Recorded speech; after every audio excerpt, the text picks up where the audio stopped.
Ar-Razi dalam hal etika menarik. Beliau menganggap ideal etik adalah ta'dilul af'al an-nufus. Keseimbangan perilaku jiwa. Jadi keseimbangan jiwa. Keseimbangan itu, jiwa itu kan banyak bagiannya. Ada hati, qalb, ada nafsu, ada akal, ada emosi, dan lain sebagainya. Allah menganugerahi sesuatu, pasti ada manfaatnya, ada gunanya, termasuk nafsu dan lain sebagainya. Maka gunakanlah semua itu secara seimbang. Itu yang disebut ta'dilu af'alin nafs. Nafsu ya penting juga, tapi penuhi secara seimbang saja sesuai kebutuhan. Hati juga begitu, akal juga begitu. Semuanya harus kita kelola secara seimbang. Ar-Razi agak mengkritik Sokrates. Teori-teorinya Sokrates terlalu spiritual, kurang manusiawi. Jadi membuat orang agak lari dari realitas. Hidup di ranah itu tadi, ideal-ideal spiritual. Yang bisa mengikuti Sokrates mungkin orang tertentu yang level spiritualitasnya sangat tinggi. Kalau kalian ketoke ora iso. Jadi agak abstrak, metafisik, spiritual Sokrates.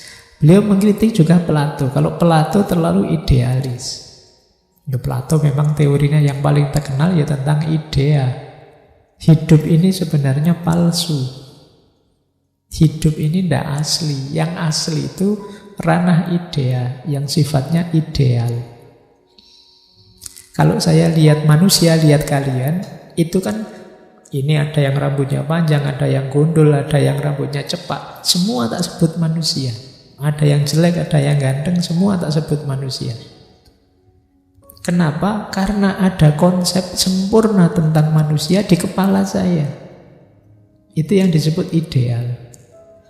Nah, yang faktual ini itu pasti representasi dari yang ada di kepala saya dan bentuknya pasti tidak sempurna.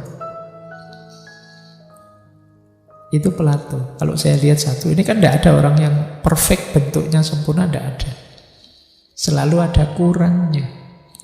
Ya benar sih rambutnya gondrong, yang sini gundul, tapi yang sini agak begini, yang situ agak begitu. Tapi tidak apa-apa, semuanya bagi saya manusia. Mungkin ada difabel misalnya yang nyun sewu kakinya satu misalnya. Kakinya hanya satu, tapi tetap saya anggap manusia. Kenapa? Di kepala saya sudah ada konsep ideal tentang manusia. Dan ya meskipun kurang satu tetap saya anggap manusia, tapi itu tidak sempurna. Semua yang dalam realitas tidak sempurna. Maka konsep etiknya Plato ya cenderung idealis, kata Ar-Razi. Kalau Aristoteles kebalikannya, terlalu realistis, biologis. Nah, semoga nanti teman-teman digali lagi ya. Ini kan tiga sumber filsafat barat, Sokrates, Plato, Aristoteles. Nah, etikanya Ar-Razi ini, beliau memuji hidup yang seimbang, yang utuh, menghindari dari yang berlebihan. Kan sering saya jelaskan, baik dalam tradisi Islam maupun tradisi Barat ada pandangan ciri-ciri perilaku yang tidak ideal itu berlebihan. Berlebihan itu mungkin kalau pakai bahasa Jawa, yo ngono tapi yo ojo ngono. Itu berarti tidak boleh berlebihan. Yo belajar, tapi yo jangan kok hidup itu isinya belajar terus. Yo ngopine kapan, nongkrongnya kapan. Yo ada santainya. Itu maksudnya ngono yo ngono, ning ojo ngono. Nah, Ar-Razi juga begitu. Cirinya hidup ideal itu yang seimbang. Jangan ada yang berlebihan. Yang berlebihan apapun itu pasti jelek. Tidak hanya berlebihan dalam hal keburukan, bahkan kebaikan pun kalau berlebihan kan jadi jelek. Cakep itu kan bagus, tapi terlalu cakep kan jelek. Wah, kamu terlalu ganteng sih, itu kan jelek rasanya. Nggak ideal lagi. Soleh itu bagus, tapi kalau kamu ada orang bilang padamu, kamu terlalu soleh, itu kan rasanya nggak pas juga. Soleh ya soleh, tapi ya nggak gitu-gitu amat.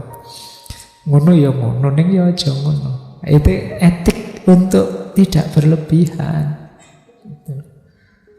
Baik itu kan ideal, tapi terlalu baik kan tidak.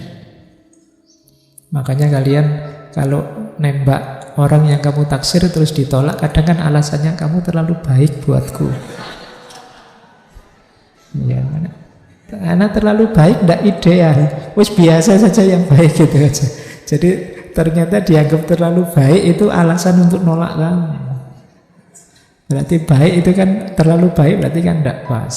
Ya. Ayo penuhi tuntutan kemanusiaan, termasuk nafsu dan lain sebagainya, tapi yang pas.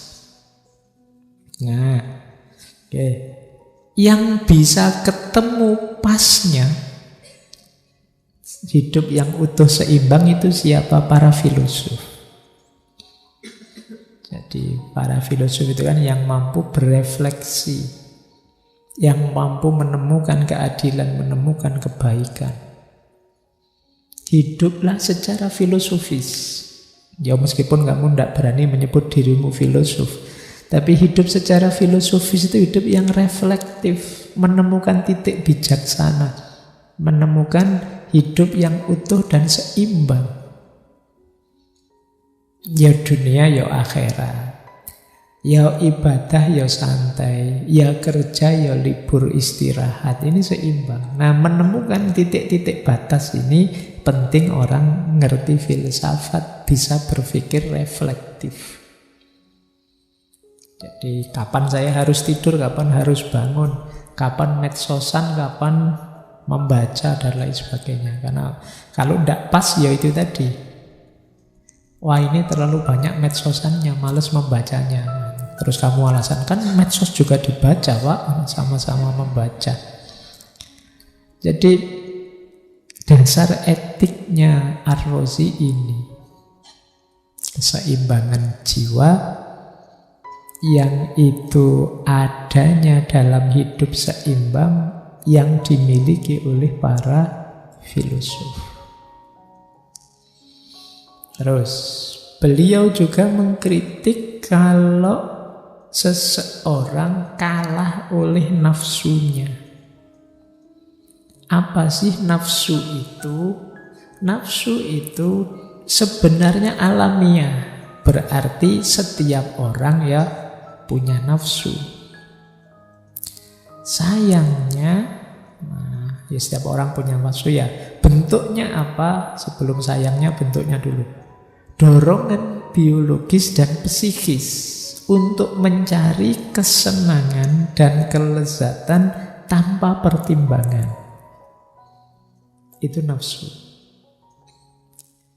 Jadi ketika kalian ada dorongan biologis maupun psikis, ya mudahnya ingin ini, ingin itu. Yang itu tidak diwarnai oleh daya pertimbangan yang rasional, itulah nafsu. Kata Ar-Razi. Jadi kamu tidak mikir, kenapa sih kok kamu pengen kawin sama dia? Pokoknya saya seneng mbak jatuh cinta. Tidak bisa dijelaskan. Ini kemungkinan nafsu. Tidak punya alasannya. Nah, jadi dia tidak sadar konsekuensinya apa, dasarnya apa, dia tidak punya. Pokoknya terdorong saja ingin itu. Itu berarti nafsu. Tapi ini alamiah, normal. Yo, komponen hidupnya manusia itu ya memang antara lain nafsu, dorongan, keinginan tadi. Nah, karena itu jangan disalahkan nafsu itu. Wajar kok orang ingin senang, ingin lezat, ingin nikmat. Gitu loh. Selama kita masih waras kan kita ingin senang. Tapi kan ada Pak orang itu yang lari dari dunia kemudian menyendiri. Ya mungkin itu pilihannya yang membuat dia senang itu. Nah, Yang beda dengan kalian, senangnya dibandingkan mereka. Jadi sama saja, dorongannya dorongan hasrat, keinginan atau nafsu.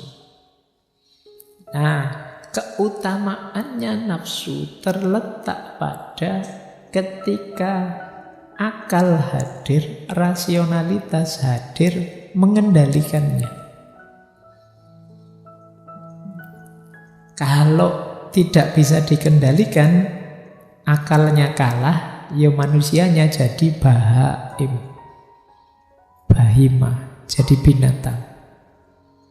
Jadi kalau kalian hidup kok dasarnya nafsu saja, ya tidak jauh-jauh dengan binatang. Biar tidak binatang, nafsunya dikendalikan dengan akalnya atau jiwa rasionalnya. Nah, di Tibbur Rohani itu bahkan kata Ar-Razi, nafsu harus berada di bawah kendali akal dan agama. Nah, ini menarik ya. Makanya tuduhan-tuduhan ateis, mulhid itu terus mungkin perlu diteliti kembali. Tulisan-tulisan beliau kok rasanya agak kontradiktif. Misalnya Ar-Razi mencontohkan bahayanya minum khamr. Minum khamr itu kan rusaknya double. Dia merusak akal sekaligus melanggar ajaran agama. Agama melarang, akal juga kalau mengkonsumsi itu dia jadi rusak. Nah, ini berarti apa? Kalau orang minum khamr berarti yang menang nafsunya. Akalnya kalah, agamanya kalah. Ya mungkin kalian, saya tidak pernah kok Pak minum khamr, paling ya bir dikit-dikit, paling ya bodoh wae. Jadi saya kaya Pak, masak khamr wine lah Pak, misalnya. Ini yang berefek memabukkan kan haram, merusak akal dan nabrak norma agama. Meskipun namanya bir, karena bir itu kan dalam bahasa Arab baik. Iya, karena bahasa Arab bir itu kan baik. Di tempat saya ada masjid di Mojokerto, ada masjid besar sekali, namanya Al-Birru. Luar biasa ya, kebaikan. Karena memang masjid itu yang bikin pabrik bir. Jadi unik ya, pabrik bir bikin masjid Al-Birru namanya. Tapi masjidnya megah. Nah, itu salah satu, yaitu karena hubungannya sama ini ya. Jadi yang penting khamr itu dan kawan-kawannya ketika itu merusak akal, itu sebenarnya ruginya double. Akalnya rusak, agamanya diterjang. Ini menurut Ar-Razi ya. Menunjukkan bahwa nafsu yang menguasai diri kita, siap-siap saja, kata Ar-Razi, ketika kita mengalahkan akal termasuk melanggar ajaran agama, akan ada efeknya. Yang itu destruktif, menghancurkan kita. Makanya harus hati-hati.